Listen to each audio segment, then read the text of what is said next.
C'était une journée particulière pour Georges. Au menu, visite du musée. Mais pour commencer, petit détour par le restaurant de Monsieur Pasghetti. Calme-toi, ils ne vont pas s'envoler.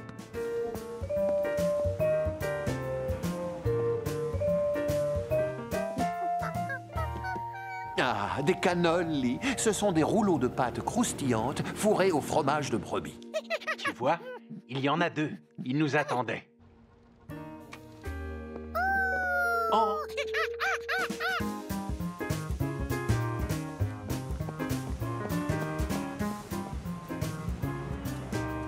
Salut, Gnocchi. Tu as ta propre maison maintenant?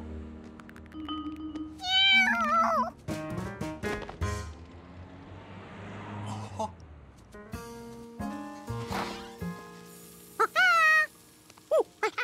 Ah, je n'en reviens pas.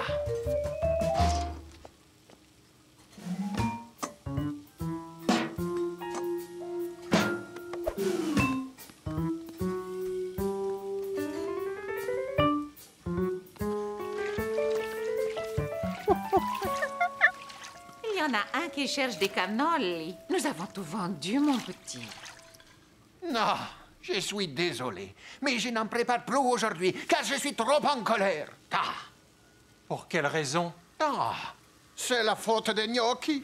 Il s'est faufilé dans la salle du restaurant et a griffé toutes les banquettes. C'est une catastrophe. Regardez, regardez ce qu'il a fait. Non, mais franchement, qui aurait cru qu'un château aussi adorable ait pu causer des dégâts pareils? Mamma mia!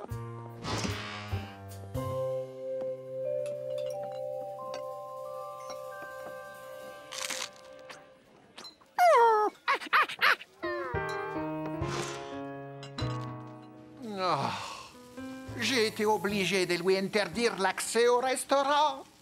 On a vu la maison que vous lui aviez construite. Elle est très jolie. Ah, merci. J'ai prévu d'y ajouter un étage. Oh, écoutez-le miauler. Il veut rentrer, les pauvres petits. Ça me désespère. Il veut rentrer uniquement parce que tu lui as demandé de rester dehors. Oh, les chats sont tous les mêmes. Comme vous le voyez, le chef n'est pas dans son assiette. Je crains qu'il n'y ait pas plus de cannoli avant que ce problème ne soit résolu. Hé! Reste dehors!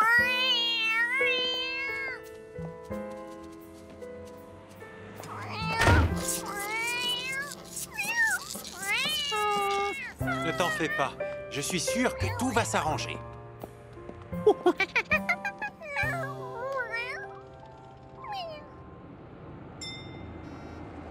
Au musée, Georges avait la tête et l'estomac ailleurs.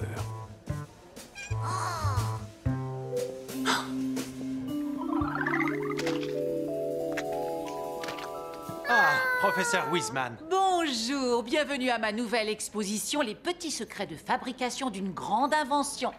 Voici les portraits de quelques scientifiques célèbres. Isaac Newton, Benjamin Franklin, Marie Curie. Et Albert Einstein. Réfléchir comme un scientifique, Georges, peut résoudre de nombreux problèmes. Et Georges en avait justement un gros. Il voulait des cannoli. Face à une énigme, le scientifique cherche le moyen de l'éclaircir. Il observe, émet une hypothèse. Et si cette hypothèse ne l'aide pas à trouver la solution, il reprend ses observations. Oh non, excusez-moi. Espèce de garnement, descends de là! Georges se demandait ce qu'un scientifique ferait s'il était privé de cannoli à cause d'un chat qui aurait abîmé des banquettes. Pour commencer, sommes-nous sûrs et certains que le chat est le vrai coupable comme le pense le chef? Tu dois observer puis en déduire des hypothèses. Georges avait bien vu Gnocchi griffer la porte, mais avait-il aussi détérioré les banquettes? Tes observations ne confirment pas la thèse du chef Pasghetti selon laquelle le chat serait responsable. Si Georges réussissait à prouver l'innocence de Gnocchi, alors le chef Pasghetti ne serait plus contrarié et préparerait de nouveaux cannoli. Oh, j'adore les cannolis. Georges devait donc poursuivre ses observations. Georges adorait les brocantes, cette espèce de grand marché où chacun trouvait forcément son bonheur. Rien n'aurait pu le rendre plus heureux aujourd'hui. À moins que... Le centre commercial venait d'ouvrir un tout nouveau rayon, bonbons et chocolat fait maison.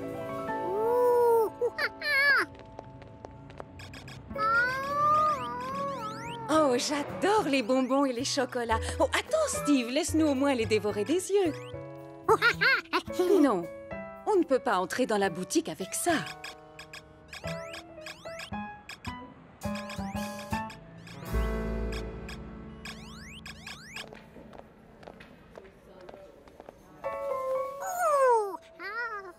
La pyramide met en valeur le rose.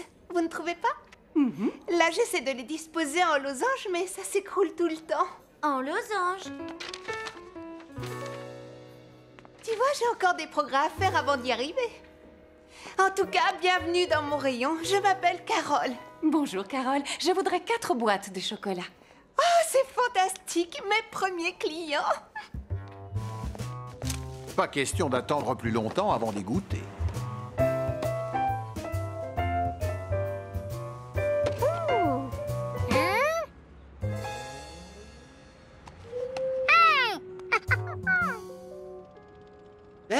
Il n'a que 4 chocolats. Tu t'es fait avoir.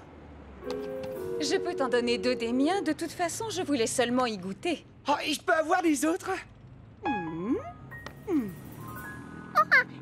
Non, non, pas question que Margaret se sacrifie. Le mieux, c'était de retourner au magasin.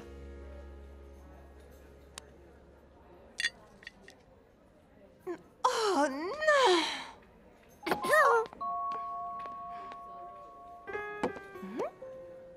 Oh, tu veux m'en acheter 2 de plus? Il t'en manque 2? Et qui me dit que tu ne les as pas mangés? Oh oui, tu as des dents magnifiques, c'est vrai. Pas une seule trace de chocolat. Choisis ce que tu veux. Allez, vas-y. Je suis vraiment désolée d'en avoir oublié 2. J'ai rempli pas mal de boîtes chez moi et mon chat m'empêchait de me concentrer.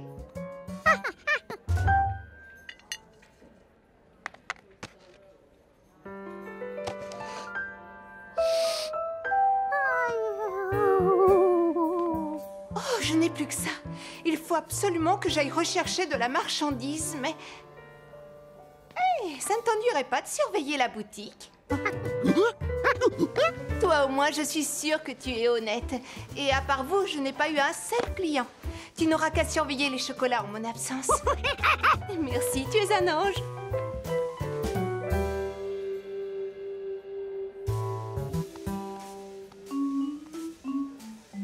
Le mystérieux losange. Voilà un défi intéressant. Et ça n'avait pas l'air d'être si compliqué.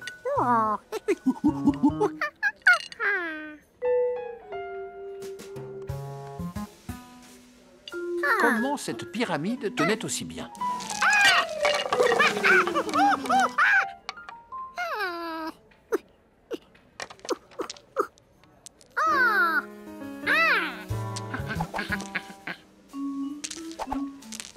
Peut-être qu'il fallait les classer par forme plutôt que par couleur. Georges se concentrait sur son travail. Oh, un client. Ça, ce n'était pas prévu. Je voudrais une boîte de chocolat pour ma femme. Tu en as à la menthe? Ils sont à la menthe? Et ceux-là, les bleus, ils sont à quoi?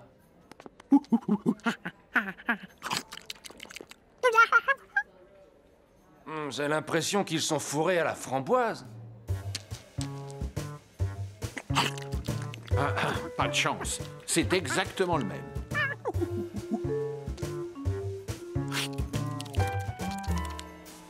Il n'y a pas d'étiquette pour indiquer les différents parfums?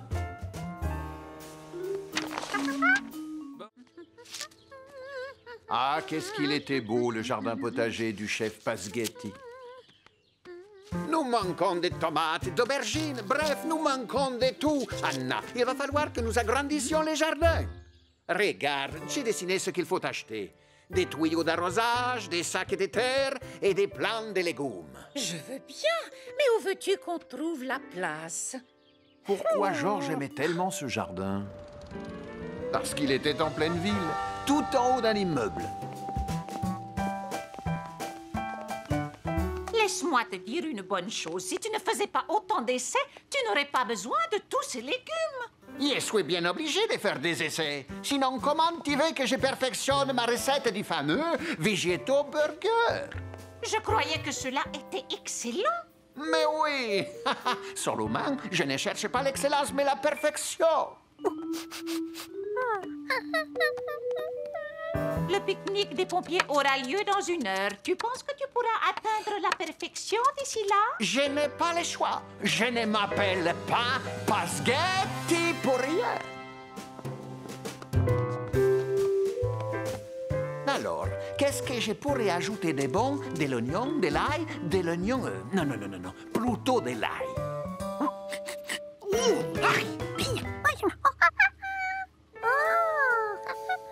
De l'oignon. Bon, d'accord. On va essayer.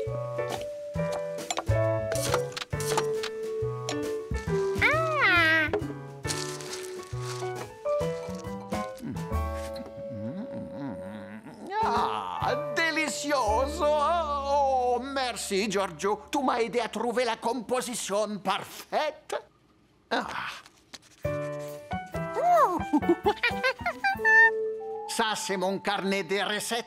Chaque fois que j'en invente une nouvelle, je dessine les ingrédients que j'ai utilisés pour pouvoir m'en souvenir. Satisfait de sa recette, le chef fit griller son hamburger végétarien pour le faire goûter. Ah, j'ai oublié d'ajouter du poivre. Il n'est pas encore trop tard. Anna, viens! Goûtez ça et dites-moi ce que vous en pensez, en toute franchise. Le Végéto Burger n'est préparé qu'avec des légumes qui sont cultivés dans mon jardin potager. Goûtez-le, goûtez-le! Je n'ai qu'un mot à dire. Parfait! Vous ne faites pas semblant de vous régaler uniquement pour me faire plaisir?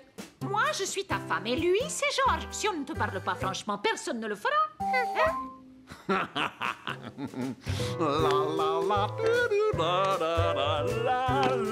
Alors le chef se dépêcha de préparer suffisamment de Végéto Burger pour le pique-nique des pompiers.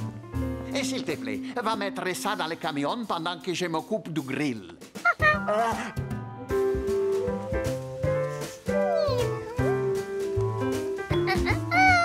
Georges fit bien ce que le chef lui avait dit.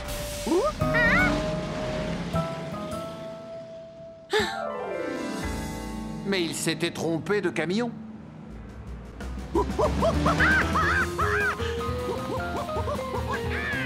Hé, coucou! Il y a un singe qui me dit bonjour, ces petites bêtes sont adorables.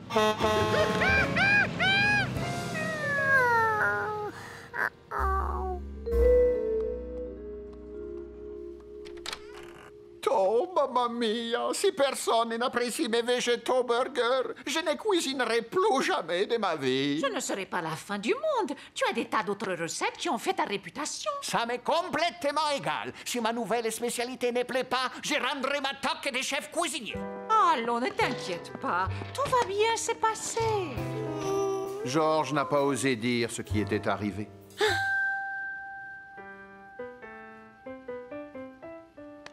Il pouvait se servir du carnet de recettes du chef pour préparer exactement le même hamburger. Comme ça, les pompiers n'y verraient que du feu. Les ingrédients provenaient du jardin.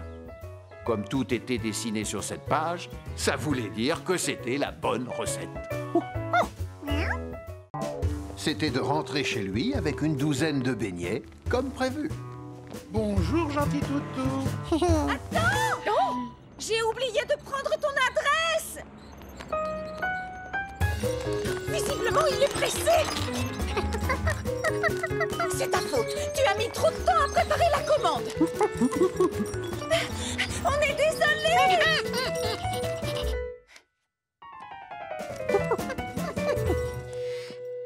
Remplace-moi pendant mon absence, Gaspard.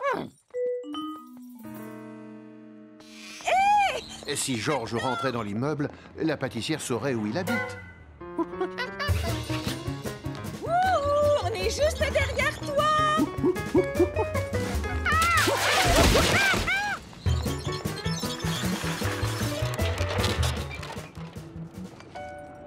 Finalement, il put rentrer chez lui avec sa douzaine de beignets sous le bras. Où est-il? Je ne le vois plus.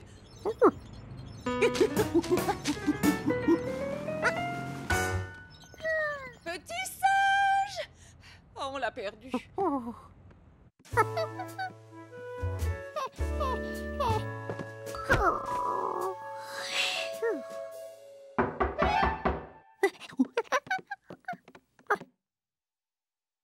C'est le concierge.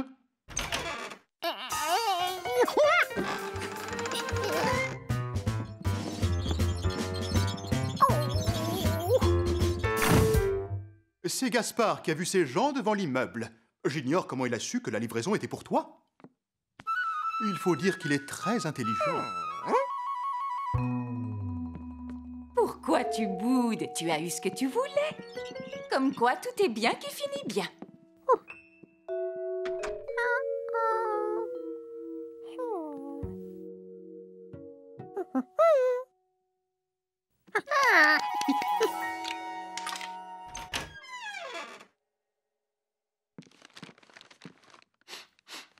Waouh, ça sent drôlement bon. Je ne sais pas si une douzaine, ce sera suffisant.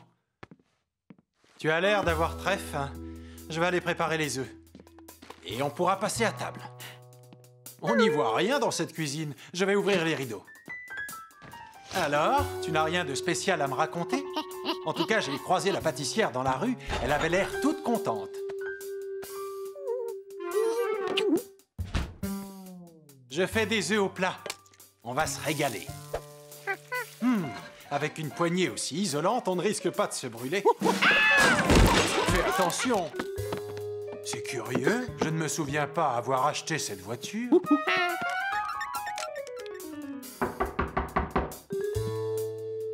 C'est toi qui as mis ce beignet sur la porte? Quel gâchis, ça nous en fera un en moins pour notre déjeuner. Et voilà, ça alors, qu'est-ce que vous en avez fait? De quoi parlez-vous? Des 100 de beignets. Vous devez faire erreur. Nous n'en avons acheté qu'une seule douzaine, regardez. En tout cas, la pâtissière m'a chargé de vous remettre la facture. Ça alors, tu parles d'une histoire. Qu'est-ce qui t'a pris d'acheter 100 de... Quoi? Je rêve. Oh!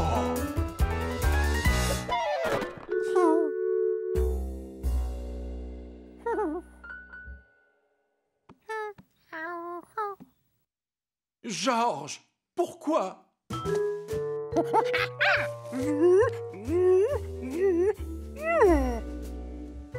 Oh.